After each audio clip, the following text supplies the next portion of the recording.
xin chào bạn. Chào mừng bạn đến với kênh móc len của Dương Liễu Handmade. Video này Liễu sẽ hướng dẫn bạn móc một mẫu túi xách kẹp nách bằng len nhung đũa, phối sọc caro kiểu dạ đan rất là lạ mắt. Để móc hoàn thành mẫu túi này thì mình chuẩn bị cho Liễu là 2 cuộn len nhung đũa 100g. Rồi, chuẩn bị cho mình một kim móc SKC nha, đầu 6.0 nè, một chiếc kéo cắt len thừa và một cái hạt nút. Các bạn chuẩn bị cho mình là size cỡ tầm là 2.5 đến 3 mm nha. Đó, hạt nút lớn lớn để nó cân đối với chiếc túi này để cho nó phù hợp nha. Thì toàn bộ nguyên liệu này mình đều có bán ở Shopee và Lazada. Mình để cái link mô tả phía bên dưới. Các bạn sẽ vào link đó, các bạn tham khảo màu len để các bạn mua 2 cuộn len để chúng ta hoàn thành cái mẫu túi xách kẹp nách cưng cưng bằng len nhung đũa này ha. Thì size này rất là lớn các bạn, size này là trên 20 cm nè. Đó, hàng ngang cũng như hàng dọc, đó, size lớn thì các bạn đựng được khá nhiều đồ. Chiếc túi này móc rất nhanh, cỡ tầm 1 tiếng đồng hồ là các bạn móc xong chiếc túi này rồi. Rồi thì chúng ta sẽ bắt đầu vào học móc màu túi cưng cưng này nhé. Đầu tiên các bạn sẽ lấy len và tạo cho mình một nút thắt. Rồi siết nút thắt thật chặt lại và móc lên cho mình bằng mũi xích. 1 2 3 4 5 6. Móc tổng cho mình 20 mũi móc xích nhé. Sau khi móc được 20 mũi móc xích thì chúng ta đã gầy xong cái phần đáy túi. Bắt đầu các bạn sẽ bỏ một chân móc đầu tiên. Chúng ta móc vào chân thứ hai. Đây, chân thứ hai nhé. Bằng mũi đơn. Rồi, các bạn sẽ móc tiếp theo cho mình như vậy 18 mũi đơn nhé. Ở đây có một mũi đơn đầu tiên. Rồi, còn lại 18 chân móc, các bạn sẽ móc đều cho mình mỗi chân móc một mũi đơn. Chừa lại chân cuối cùng.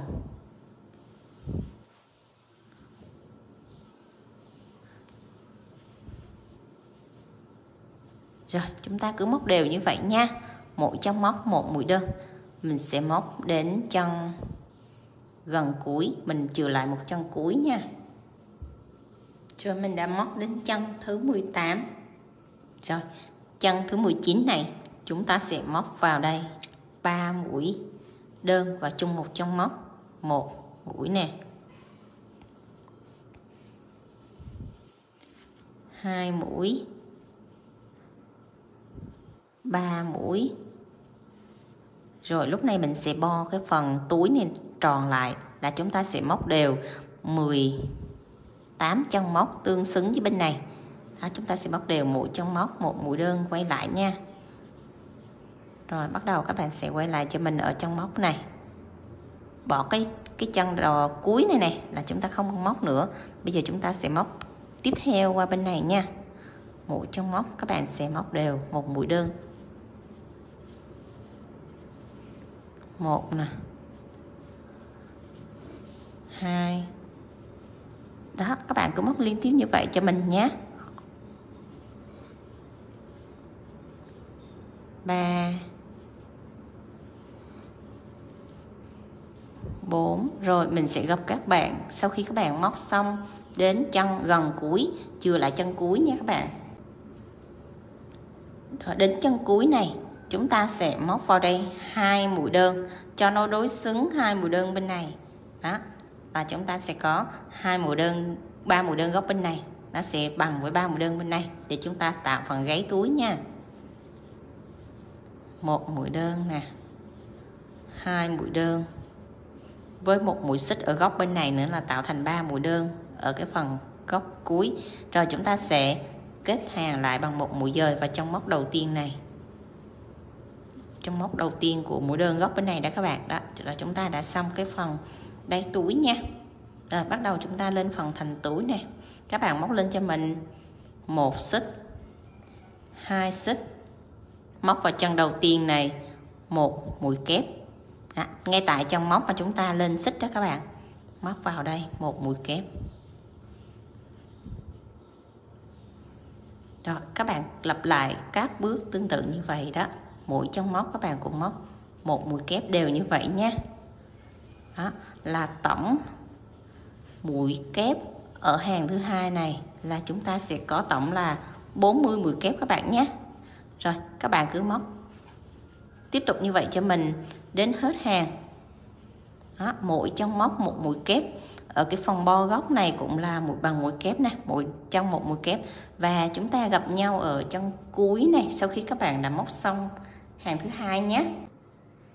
Rồi mình đã móc đến chân cuối là chân thứ 40, chúng ta cũng kết hàng lại bằng một mũi dời vào trong móc đầu tiên của mũi kép này. Đó, để chúng ta kết thúc hàng lại các bạn nhé. Rồi nếu các bạn nào móc tay trái thì các bạn sẽ lộn cái phần len ở bên trái vào bên trong, bên phải ra phía bên ngoài. Còn các bạn nào móc tay thuận thì khi móc thì nó sẽ lộn cái phần len ra như thế này, rồi chúng ta khỏi còn phải lộn nữa nha. Rồi tổng là 40 chân móc, mình sẽ chia thành 8 cụm, một cụm nó sẽ có 4 chân móc. Chúng ta sẽ móc đổi kiểu theo kiểu ngoặt trước và ngoặt sau. Xong hàng này là chúng ta bắt đầu lên tiếp 2 mũi xích nè, 1 xích, 2 xích. Rồi tại chân móc đầu tiên này các bạn sẽ móc cho mình mũi ngoặt sau nha. Mũi ngoặt sau là các bạn sẽ ngoắt lên và không đâm kim vào trong chân móc mà luồn lên qua phía sau mũi móc kép này các bạn. Đó, các bạn đâm kim vào đây, móc qua cái mũi kép này luôn, móc vào đây, rồi ngoắt cái sợi len qua. Đó, chúng ta kéo sợi len lên là móc mũi kép vào, là chúng ta gọi là mũi ngoặt sau. Mũi ngoặt sau là chúng ta móc ở phía sau này, còn mũi ngoặt trước là chúng móc ra ở chân trước này, gọi là mũi ngoặt sau và mũi ngoặt trước nha. Mình sẽ móc liên tiếp như vậy. Này, cho kim vào đây, 4 mũi ngoặt sau liên tiếp, bỏ cái kim qua, rồi mình lấy sợi len kéo qua. Trên kim có 3 vòng len, chúng ta qua 2 sợi, qua 2 sợi nữa là chúng ta đã xong 2 mũi ngoặt sau nha. Rồi các bạn sẽ làm tương tự như vậy nữa, cho kim vào trong móc này. Đó, cho kim vào cái mũi kép đó các bạn nhé. Rồi đè kim cho nó quay qua sau lưng để lấy sợi len lên nè, ngoắt sợi len lên là chúng ta đã xong 3 sợi len trên kim này. Mình sẽ tiến hành móc một mũi kép tiếp theo nữa. Đó là chúng ta đã móc được 3 mũi kép ngoặt sau rồi nha. Rồi mình sẽ vòng lên, lấy len vòng qua nè, rồi cho kim ở phía sau này đây, rồi qua mũi kép kéo lên qua, cho cái kim nó ra ở phía sau, rồi ngoắt sợi len, kéo sợi len qua. Đó, chúng ta có 3 sợi len trên kim tiếp theo nha. Rồi mình sẽ móc tiếp vào đây 3. Đó là chúng ta sẽ có 4 mũi kép liên tiếp nhau như thế này. Đó, rồi các bạn sẽ làm tiếp theo cho mình 4 mũi tiếp theo, đổi kiểu móc. Chúng ta móc mũi ngoặt trước, rồi mũi ngoặt trước chúng ta sẽ móc như sau, lấy len và không ngoắt kim ở phía sau này nữa mà chúng ta ngoắt ở phía trước này, cho kim qua mũi kép này, rồi lấy len và trên kim có 3 sợi len, chúng ta qua 2 sợi một lần và 2 sợi một lần nữa là chúng ta đã hoàn thành xong một mũi ngoặt trước. Rồi các bạn sẽ làm tiếp tục như vậy cho mình 3 mũi ngoặt trước nữa nha. Đây, cho kim vào đây, qua sợi len, rồi ngoắt qua 2 vòng len trên kim, 2 vòng len trên kim, chúng ta được một mũi kép ngoặt trước. Và tiếp tục như vậy nữa nha. Chúng ta cũng làm tương tự công thức cho mũi ngoặt trước. Các bạn sẽ cho len qua 2 sợi này, cho len qua 2 sợi, rồi mình đã xong 3 mũi rồi nha. Mũi tiếp theo, nói mình cũng cho kim qua, lấy len nè các bạn, rồi trên kim có 3 sợi len, chúng ta qua 2 sợi một lần và qua 2 sợi một lần nữa. Rồi các bạn sẽ lặp lại tương tự công thức như vậy cho mình, cứ một cụm ngoặt sau, một cụm ngoặt trước và tiếp theo là một cụm ngoặt sau. Chúng ta sẽ đổi liên tục như vậy nha. Rồi ngoắt lên, ngoặt sau là chúng ta cho kim từ sau này, cho kim từ phía sau qua này, rồi lấy lên, móc qua cho mình mũi kép. Rồi chúng ta bắt đầu cho kim ra phía sau nữa nè.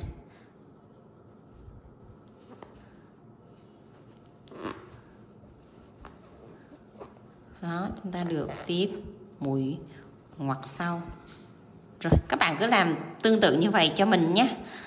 Cứ một cụm là 4 mũi kép ngoặt sau, rồi tới một cụm 4 mũi kép ngoặt trước, là chúng ta sẽ thay đổi tiếp tới 4 mũi kép ngoặt sau, rồi đến 4 mũi kép ngoặt trước. Đó, nó sẽ thay đổi liên tục như vậy, là chúng ta sẽ cứ làm tiếp tục cho đến hết vòng tròn nha. Đây, 4 mũi kép ngoặt sau, 4 mũi kép ngoặt trước, 4 mũi kép ngoặt sau, rồi chúng ta lại 4 mũi kép ngoặt trước. Các bạn cứ tiếp tục thay đổi như vậy cho đến trong cuối cùng của cái phần túi này, mình gặp nhau ở chân cuối nhé. Rồi mình đã móc đến chân cuối, thì cụm 4 chân cuối là cụm mũi ngoặt trước, và ráp với 4 cụm đầu tiên là mũi ngoặt sau, là chúng ta sẽ có một cụm xo le như vậy nha. Rồi mình cũng kết hàng lại bằng một mũi dời vào trong móc đầu tiên của mũi kép này để chúng ta kết thúc hàng này. Kéo lên qua là chúng ta đã làm xong mũi dời nha. Mình tiếp tục lên tới hàng thứ tư, chúng ta cũng móc lên 1 xích, 2 xích. Rồi mình sẽ lặp lại công thức tương tự như hàng thứ ba, tức là chúng ta cũng lấy lên và cho kim vào phía sau sợi len này. Rồi kéo lên qua. Trên kim chúng ta có 3 sợi len, mình qua 2 sợi, mình qua 2 sợi là chúng ta xong một mũi ngoặt sau nha. Rồi các bạn sẽ làm tiếp tục như vậy nè, cho kim qua mũi kép này luôn, vòng lên, vòng kim qua, rồi lấy sợi len qua 2 sợi, qua 2 sợi. Đó, mình sẽ làm tương tự như vậy nha các bạn. Đó, ở hàng thứ tư này mình cũng móc tương tự như hàng thứ ba, tức là 4 cụm mũi ngoặt sau trước, rồi mới tới mũi ngoặt trước. Đó, cứ hàng nào mũi ngoặt sau chúng ta sẽ móc mũi ngoặt sau, còn hàng nào mũi ngoặt trước chúng ta sẽ móc mũi ngoặt trước. Rồi cụm này là ngoặt trước nè, là chúng ta sẽ móc mũi ngoặt trước nè vào đây, rồi mình sẽ móc mũi ngoặt trước vào đây nha. Đó, các bạn sẽ móc tương tự như vậy cho mình nha. Ở đây là cụm ngoặt trước nè, mình móc 4 mũi là cụm ngoặt trước hết.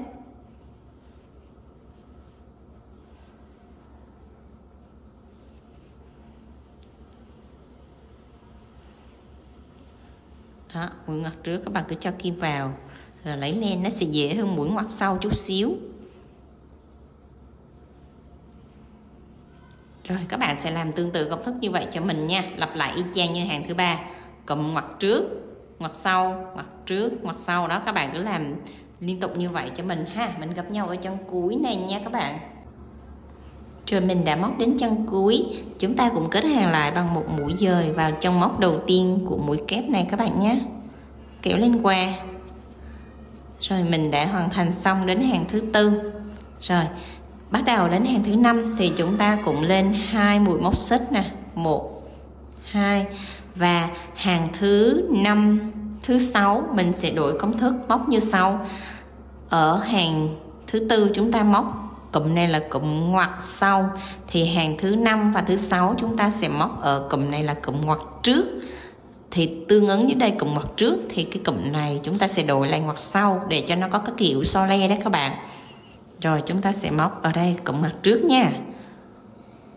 Vào đây các bạn sẽ cho kim vào đây. Rồi chúng ta sẽ kéo lên qua nè.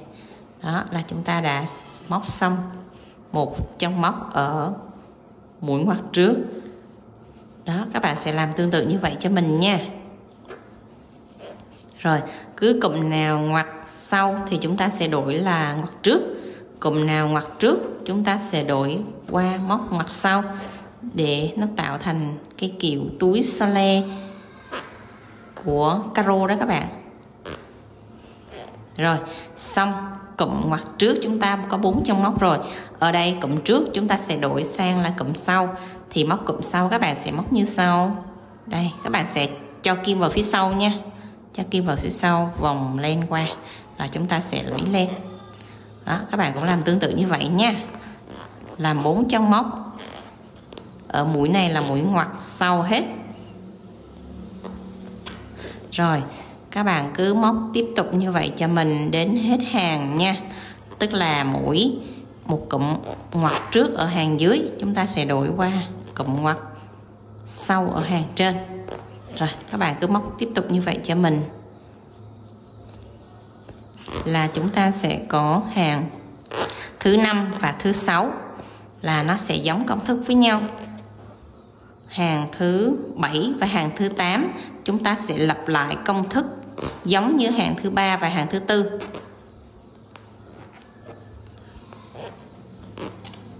Đó, khi mình móc đổi kiểu thì nó sẽ có kiểu so le rồi các bạn. Đó, đây là ở trước thì chúng ta móc đổi sang phía sau. Rồi các bạn sẽ lặp lại công thức ở hàng thứ 5 và hàng thứ 6 bằng mũi y chang mình vừa hướng dẫn. Đó, tức là đổi ngược lại, trước thành sau, sau thành trước nha. Đó cho hàng thứ 5 và thứ 6. Hàng thứ 7 và hàng thứ 8 mình sẽ lặp lại công thức y chang như hàng thứ 3 và hàng thứ 4.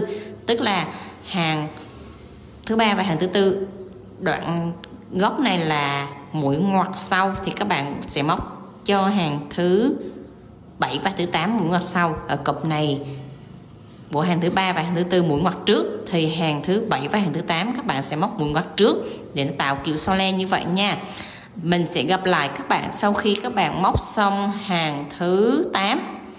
Tức là hàng thứ 8 nó sẽ giống tương tự như hàng thứ 4 này nha các bạn.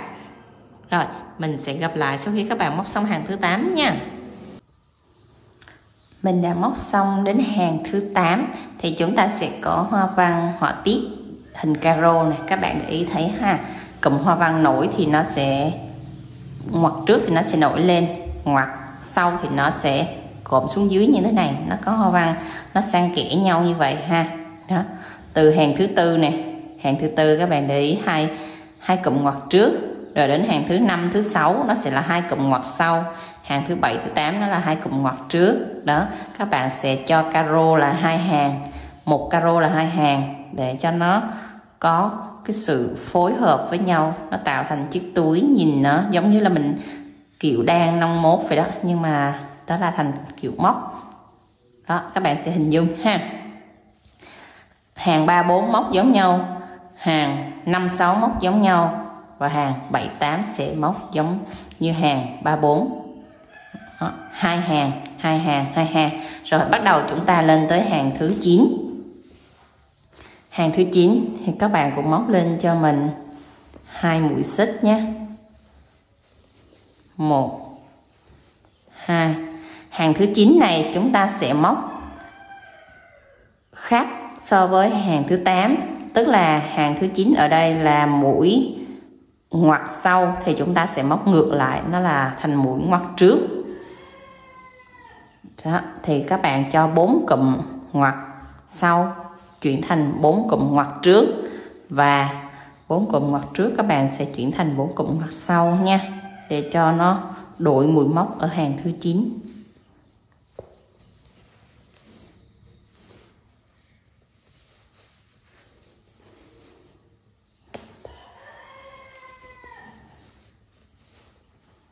Rồi các bạn cứ làm tương tự như vậy cho mình nha. Cụm ngoặt trước thì các bạn làm thành ngoặt sau, và ngoặt sau thì các bạn làm thành ngoặt trước. Đó, các bạn cứ làm tiếp tục như vậy cho đến hết hàng thứ 9. Mình sẽ gặp nhau ở cuối hàng nhé.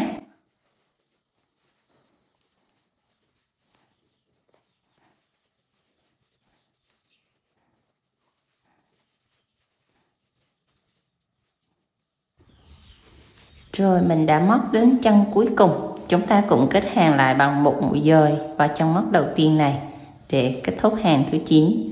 Các bạn kéo lên qua, siết chặt lại. Đó là các bạn sẽ thấy hoa văn nó đổi so với hàng thứ 8 nha. Rồi bắt đầu chúng ta sẽ móc lên hàng thứ 10. Hàng thứ 10 thì mình sẽ đổi công thức để cho chiếc túi nó bo lại ở cái phần miệng túi chút xíu. Là chúng ta sẽ móc lên một xích nè, một xích, rồi đâm vào chân đầu tiên. Đây, một mũi đơn, chân thứ hai cũng một mũi đơn, chân thứ ba một mũi đơn. Rồi các bạn sẽ làm tiếp tục công thức như vậy, mỗi chân móc một mũi đơn cho đến hàng cuối cùng, tức là chúng ta sẽ có tổng là 40 chân móc các bạn nhé. 40 chân móc là 40 mũi đơn. Mình sẽ gặp nhau ở chân cuối cùng này các bạn nhé. Rồi đến chân móc thứ 40, các bạn cùng kết hàng lại bằng một mũi dời cho mình vào chân móc đầu tiên của mũi đơn này, là chúng ta đã kết thúc hàng thứ 10. Rồi mình bắt đầu lên hàng thứ 11 nhé. Các bạn cũng móc lên cho mình một xích và đâm kim vào chân móc đầu tiên một mũi đơn, chân thứ hai một mũi đơn, chân thứ ba một mũi đơn. Đó, các bạn cũng lặp lại tương tự công thức như hàng thứ 10, mỗi chân móc một mũi đơn. Chúng ta có tổng 40 chân móc và mình sẽ gặp nhau ở chân cuối cùng này ha. Rồi mình đã móc đến chân cuối rồi, mình cũng kết hàng lại để chúng ta kết thúc hàng thứ 11 nha. Các bạn kéo lên qua. Đó, là chúng ta đã hoàn thành xong cái phần thân túi. Đó, thì các bạn sẽ thấy họa tiết caro nó nổi lên như thế này, nhìn rất là lạ mắt ha. Đó, rồi chúng ta sẽ bắt đầu móc phần quai. Thì các bạn sẽ để lên này để chúng ta móc tiếp phần quai kẹp nách, chứ các bạn đừng có cắt len nha. Rồi bắt đầu chúng ta sẽ để nguyên này, chúng ta móc lên mũi xích nè, 1 2 3 4 5. Các bạn móc tổng cho mình là 48 mũi xích nha. Mình sẽ gặp lại các bạn sau khi các bạn móc đủ phần dây để chúng ta câu vào phía bên này nè. Rồi sau khi móc xong đến xích thứ 48 thì chúng ta sẽ câu qua phía bên này. Thì các bạn sẽ ước lượng nè. Các bạn sẽ bóp cái túi lại nha. Đó, mình sẽ cho một chân phía bên này nó lệch qua một chút, để lát mình câu cái sợi phía bên này nữa cho nó có hai chân móc cho nó cân với cái chiếc túi nha. Thì đối với bên này thì chúng ta sẽ cũng câu ngược lại. Đó, chúng ta sẽ câu ở cái chân này và cái chân này để cho nó khớp với cái túi bên này nè các bạn. Đó, hai phía nó phải cân nhau nha. Rồi ở cái chân này chúng ta sẽ câu qua này. Đầu tiên thì các bạn cũng phải canh chỉnh để cho chiếc túi nó cân, rồi mình mới câu cái sợi dây qua nhé. Rồi các bạn sẽ kéo lên qua này.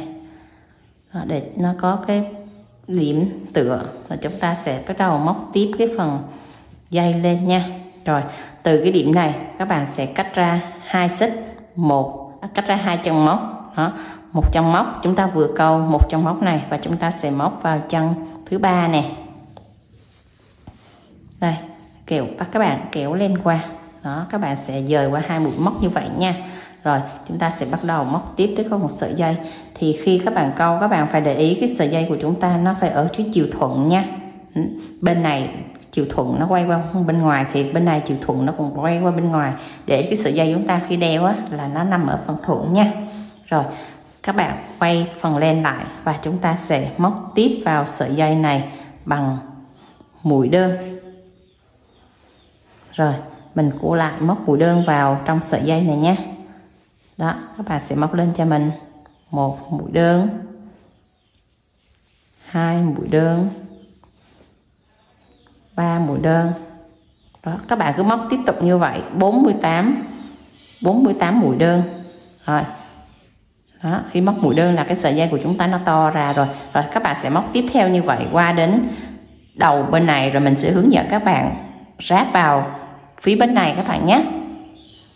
Rồi mình đã móc đến mũi đơn chân thứ 48 đến cuối hàng rồi, thì chúng ta cũng kết hàng lại bằng một mũi dời nha. Và khi kết hàng thì chúng ta cũng đến nè, đây là chân đầu tiên là chúng ta chân lên xích nè, đây là chân thứ hai, và chân thứ ba thì mình sẽ bỏ chân đầu chân 2 và mình móc kim vào chân thứ 3, móc qua đây một mũi dời, kéo lên qua. Đó là mình đã ráp cái sợi dây vào trong chiếc túi rồi nha.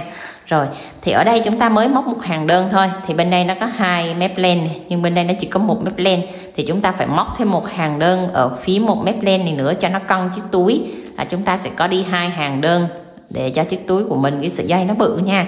Thì từ cái sợi len ở phía bên này mà chúng ta phải câu sợi len nó qua phía bên này để chúng ta móc lên cái phần mũi đơn ở phía này thì bắt buộc chúng ta phải móc mũi dời qua. Rồi thì công thức móc mũi dời qua ở phía bên này là chúng ta sẽ móc như sau. Đầu tiên các bạn sẽ cho kim vào đây, cho kim vào trong sợi len này nha. Đây, các bạn sẽ cho kim vào trong cái chân móc ở phần thân túi đó các bạn, và ngoắt cái sợi len này xuống này, kéo len qua đó. Rồi chúng ta sẽ móc cái sợi len này vào, đó là chúng ta đã dời xong một chân móc nha.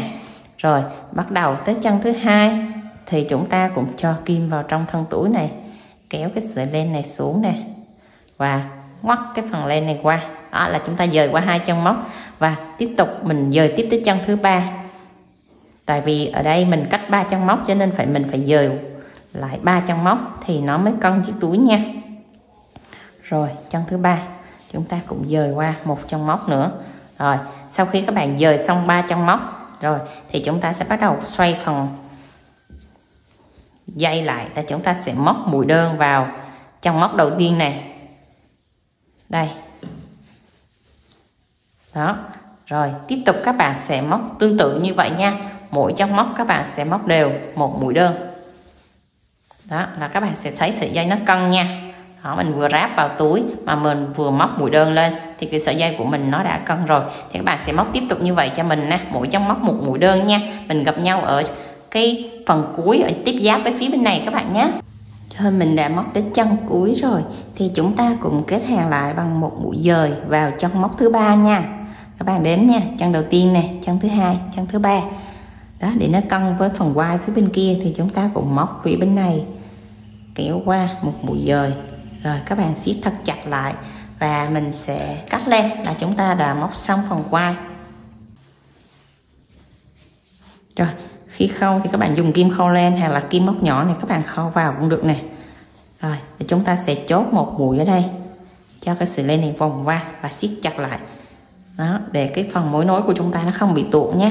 Rồi thì các bạn sẽ dùng kim khâu len, kim móc nhỏ, đầu nhỏ giống như mình vậy nè. Đó, để chúng ta sẽ khâu vào chiếc túi này. Đó, để chắc chắn thì mình chốt thêm 1 mối nữa. Đó, khi chốt thì các bạn cứ dùng luồn nó qua như thế này là mình đã chốt nè. Đó, siết chặt lại các bạn nhé. Rồi mình làm thêm vài mối nữa là xong. Đó, mình khâu vào cho nó sâu sâu chút xíu để cái phần túi của mình nó chắc chắn nha.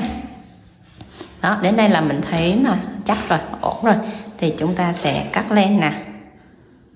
Rồi và mình đã xong phần quai thì bây giờ chúng ta sẽ tiếp tục móc tới phần gài nắp túi nha. Rồi đến phần móc nắp túi thì các bạn sẽ xem cái phần túi này nó có 2 mặt nè. Đây mặt bên này, rồi mình xoay qua mặt bên này nha. Rồi thì cái phần nắp túi của mình á là mình sẽ xoay cái mặt mà ở phần chính giữa túi này nó có cái phần gợn lên này các bạn.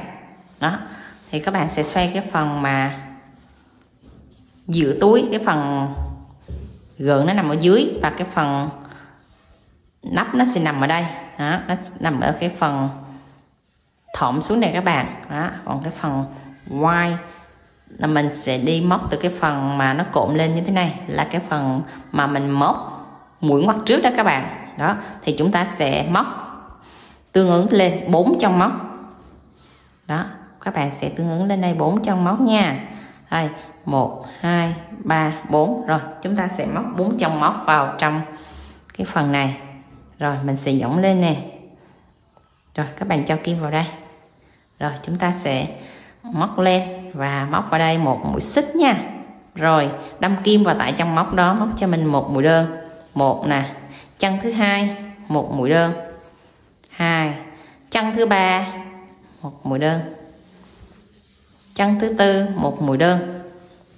Liên tiếp 4 chân móc các bạn móc mỗi chân 1 mũi đơn nha. Đó, khi gióng thẳng lên đó thì nó sẽ ra 4 chân móc, nó bằng với 4 chân móc ở phía dưới đây. Rồi các bạn sẽ lên cho mình 1 xích và quay phần túi lại. Rồi kẹp cái sợi len thừa này đi vào trong chân móc luôn nha. Móc vào đây 1 mũi đơn nè, kẹp cái sợi thừa vào, móc lên 1 mũi đơn để chúng ta lên hàng thứ hai đó các bạn. Rồi móc tiếp theo mỗi chân móc các bạn móc cho mình 1 mũi đơn nữa. 2 nè, 3 4. Đó, các bạn cứ xoay phần kim lại, các bạn móc tiếp theo như vậy cho mình nha. Các bạn sẽ móc tổng cho mình là 5 hàng. Ở đây có 2 hàng rồi thì các bạn móc tiếp cho mình 3 hàng nữa, rồi mình sẽ gặp nhau ở hàng thứ 5 nha. Rồi mình đã móc xong 5 hàng mũi đơn, và chúng ta sẽ bắt đầu chiết ra cái phần hạt nút nha. Rồi để chiết phần hạt nút, các bạn cũng lên cho mình một xích nè, xoay phần len lại. Rồi chúng ta sẽ bắt đầu móc vào đây. Tại chân đầu tiên chúng ta móc một mũi đơn nè. Rồi để chừa hạt nút thì chúng ta chừa lại 2 chân móc này, chúng ta không móc nha. Chúng ta chỉ móc ở chân đầu, rồi chúng ta chừa lại 2 chân móc. Thì chừa lại 2 chân móc, chúng ta cũng móc lên 2 xích nè, 1 xích, 2 xích để nó tương ứng với 2 chân móc này. Rồi chúng ta sẽ đâm kim vào chân cuối cùng là chân thứ tư đó. Đó, bỏ ra chân thứ 2 hoặc chân thứ 3, chúng ta đâm kim vào chân thứ tư này, móc vào đây một mũi đơn. Đó là mình đã tạo được cái phần lỗ để chúng ta gài nút rồi nha. Rồi bắt đầu chúng ta lên thêm một hàng nữa nè, móc lên một xích và xoay phần len lại, xoay phần len lại. Và tại đây chúng ta sẽ móc tiếp mũi trong móc một mũi đơn nữa, một nè. Đây, ở đây có 2 xích thì chúng ta móc vào đây mũi trong móc một mũi đơn, 2 nè, 3 nè, và chân cuối cùng một mũi đơn ở đây, 4. Đó là chúng ta có tổng cộng nè 1 2 3 4 5. Hàng thứ 6 là chúng ta chừa lỗ nha. Hàng thứ 7 chúng ta viền lại mũi đơn là xong. Rồi các bạn sẽ cắt len một đoạn dài dài và chúng ta sẽ siết len lại. Rồi mình sẽ dùng kim khâu len để chúng ta giấu cái phần mối nối này vào trong sâu phía bên trong. Dùng kim khâu len hoặc là dùng kim móc gì cũng được các bạn. Đó. Rồi chúng ta sẽ giấu cái đoạn chỉ thừa này vào trong cái phần quai của các bạn nhé. Đó, cách giấu thì mình cũng nhận như lúc nãy mình vừa giấu các bạn. Rồi khi mình giấu cho nó đều cái phần quai này là chúng ta cũng giấu lên lại nhé. Tại vì nó nhung đủ hay sợi lớn cho nên là các bạn phải dùng cái kim khâu len lớn hoặc là dùng cái kim móc này để chúng ta giấu lên này. Đó, siết chặt lại. Rồi mình sẽ giấu kỹ vào trong sợi len này. Đó, mình giấu vài mối được các bạn nhé. Và nhớ khi giấu các bạn cũng chốt lên để cái sợi len của mình nó không có bị bung ra nha các bạn. Đó, nhưng đủ nó bự cho nên là mình giấu thoải mái, giấu vào cái chân móc nào cũng được hết. Nó không có bị lộ lên ra. Đó. Rồi, nó không có bị lộ lên ha các bạn. Rồi, bắt đầu chúng ta dùng kéo để cắt cái phần len thừa này là xong nha các bạn. Rồi thì tại đây mình sẽ cất hạt nút nó vào vị trí phía bên này. Rồi chúng ta sẽ dùng hạt nút gỗ lớn hơn, size cỡ 2 cm nhé. Chúng ta sẽ đến vào vị trí đây. Chúng ta sử dụng đây, chúng ta sẽ đặt ở đây chỗ hõm của phần quai này các bạn. Rồi mình sẽ hút nó vào để bị xong hạt nút. Rồi, mình sẽ cắt các bạn nhé.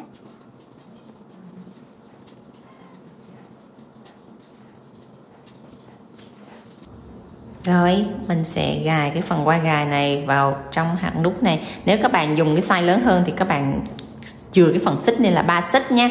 Còn các bạn mà xài cái size nhỏ nhỏ cỡ như mình á, 2.5 2.2.5 thì chúng ta chừa 2 xích ở cái phần này ra phần gài nút này là vừa rồi các bạn. Đó, rất là cưng, rất là đáng yêu. Rồi thì các bạn, chúc các bạn móc thành công cái mẫu túi bằng len nhung đũa phối caro rất là đáng yêu nha. Rồi nếu các bạn có thắc mắc gì cứ để lại bình luận bên dưới, mình sẽ trả lời các bạn trong thời gian sớm nhất nha. Các bạn mới ghé kênh mình lần đầu tiên nhớ ấn quả chuông phía bên dưới để các bạn đăng ký kênh mình sẽ ra thêm nhiều video mới cho các bạn tham khảo nha. Rồi bye bye các bạn, chúc các bạn móc thành công, hẹn gặp lại các bạn ở những video sau nha.